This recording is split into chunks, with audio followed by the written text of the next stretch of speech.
Et si la différence entre un simple exécutant et un véritable leader se jouait avant tout dans la tête? Aujourd'hui, on va décortiquer ce changement de mentalité, ce passage d'une vision d'employé à une vision de leader en s'appuyant sur les idées vraiment puissantes de Jim Rohn. Alors, la question est posée. Elle a l'air simple comme ça, mais en réalité, c'est la base de tout. Est-ce que la pensée est guidée par l'exécution des tâches ou par la vision d'ensemble? C'est une réflexion honnête à avoir avec soi-même. Voilà notre programme. On va passer en revue 6 points essentiels. L'étincelle de départ, la différence entre tâches et résultats, l'importance de voir la cathédrale, le fait de viser la croissance, la distinction entre autorité et influence, et enfin, pourquoi les systèmes priment sur les tâches. C'est un vrai parcours, on va le voir. Allez, on commence par le début. Et le début, ce n'est pas un titre sur une carte de visite ou une place dans l'organigramme, non. Le vrai leadership, ça démarre bien avant ça. Ça démarre avec une question. Une seule question qui peut littéralement tout changer. Et la voici, cette fameuse question. D'un côté, la mentalité de l'employé. Dites-moi quoi faire. On attend les ordres, la direction. De l'autre, celle du leader. Qu'est-ce qui doit être fait? Là, on ne demande pas la permission. On observe, on analyse et on prend l'initiative. C'est toute la différence entre la passivité et l'action. Alors, cette première étincelle, cette question, elle a des conséquences énormes. En fait, elle change complètement la définition même de bien faire son travail. On passe à un tout autre niveau. Regardons ça de plus près. L'efficience, c'est faire la tâche correctement. C'est le comment. On se concentre sur la mécanique, on veut que ce soit bien fait. L'efficacité, c'est faire la bonne tâche. C'est le pourquoi. On se concentre sur l'impact, le résultat. C'est la différence entre pédaler très vite dans le vide et pédaler pour avancer. Ah, cette citation, elle est juste parfaite. C'est tellement visuel. Imaginez la scène. Quelqu'un qui passe des heures à faire briller son échelle. Elle est impeccable. Mais pendant ce temps, le leader, lui, il lève la tête et il vérifie un truc essentiel. Est-ce que cette échelle est bien appuyée contre le bon mur? Parce qu'être très occupé, ça ne veut pas dire qu'on progresse. Et c'est ça, la perspective du leader. C'est de constamment relier ce qu'on fait à l'objectif final. C'est une sorte de dialogue intérieur permanent. Ok, cette tâche, en quoi est-ce qu'elle sert notre mission? Est-ce que ce que je fais là, maintenant, nous rapproche vraiment du but? Ou est-ce que je suis juste en train de brasser de l'air, de confondre l'activité avec le progrès?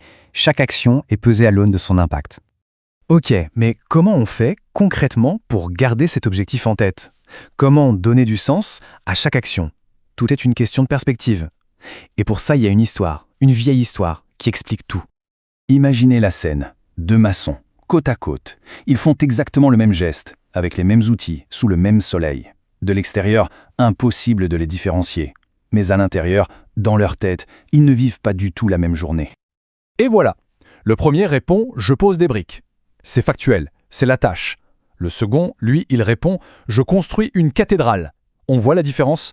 Pour l'un, c'est un travail répétitif. Pour l'autre, chaque brique fait partie de quelque chose de grandiose, une œuvre qui va durer. C'est ça le pouvoir de la vision. Ça transforme une simple tâche en mission. Parce que, au fond, c'est ça la clé.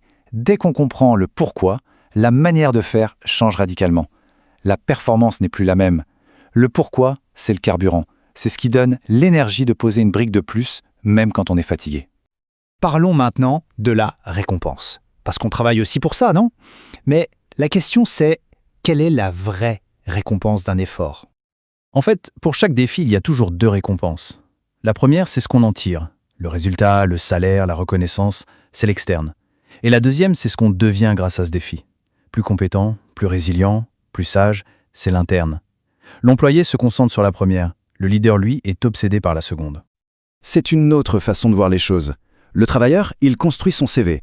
Une liste de ce qui a été fait, une collection de tâches accomplies. Le leader, lui, il construit ses fondations. Il accumule des compétences, de l'expérience, tout ce qui va lui permettre de construire quelque chose de plus grand demain.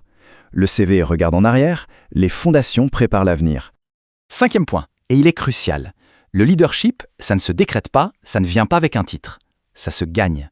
Ça se construit jour après jour par des actions qui bâtissent la confiance. Ce tableau est très parlant. D'un côté, l'autorité. Sa source, c'est un titre. Le résultat, c'est que les gens obéissent, ils se conforment. C'est basé sur une position et c'est souvent temporaire. De l'autre côté, l'influence. Ça se gagne par l'exemple. Le résultat, ce n'est plus la conformité, c'est l'engagement. Le fondement, c'est la confiance, le caractère. Et ça, c'est durable. L'autorité dit « fais-le ». L'influence donne envie de le faire. Et attention, il ne faut pas confondre l'influence avec le charisme. Ce n'est pas une sorte de magie, non. L'influence, c'est de la crédibilité. C'est la somme de toutes les petites choses. Tenir sa parole, être fiable, admettre quand on a tort. C'est ce qu'on fait quand personne ne regarde, qui construit ce que les autres voient. On arrive au dernier point, le passage au niveau supérieur. Un leader ne peut pas tout faire tout seul. Alors comment fait-on pour que les choses fonctionnent bien, même sans être là? La réponse, les systèmes. Il ne s'agit plus de travailler plus dur, mais de penser plus intelligemment. Cette phrase résume tout. Réparer un problème, c'est bien. Mais si on ne répare pas le processus qui a créé le problème, il reviendra.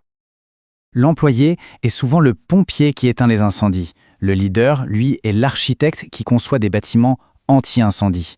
L'un est dans la réaction, l'autre dans la prévention. Alors c'est quoi cette mentalité de système? C'est d'abord chercher à rendre l'excellence prévisible, pas juste un coup de chance. Ensuite, c'est de créer des processus qui aident tout le monde à donner le meilleur. Et au final, ça libère une énergie folle. Au lieu de gérer des crises, on peut enfin penser à la stratégie, à l'avenir. Voilà l'idée. Le succès n'est pas quelque chose qu'on chasse, c'est quelque chose qu'on prépare, qu'on conçoit. On met en place des rails, un environnement, un système qui rend le succès presque logique. On fait en sorte que faire la bonne chose soit la chose la plus simple à faire. Finalement, tout ce parcours nous ramène à une opposition fondamentale. La question du travailleur, c'est « qu'est-ce que j'obtiens en retour ?» C'est une question tournée vers l'extérieur. La question du leader, c'est « que suis-je en train de devenir ?» Et ça, c'est une question tournée vers l'intérieur, bien plus puissante. Parce que le but ultime, ce n'est pas la liste des choses accomplies.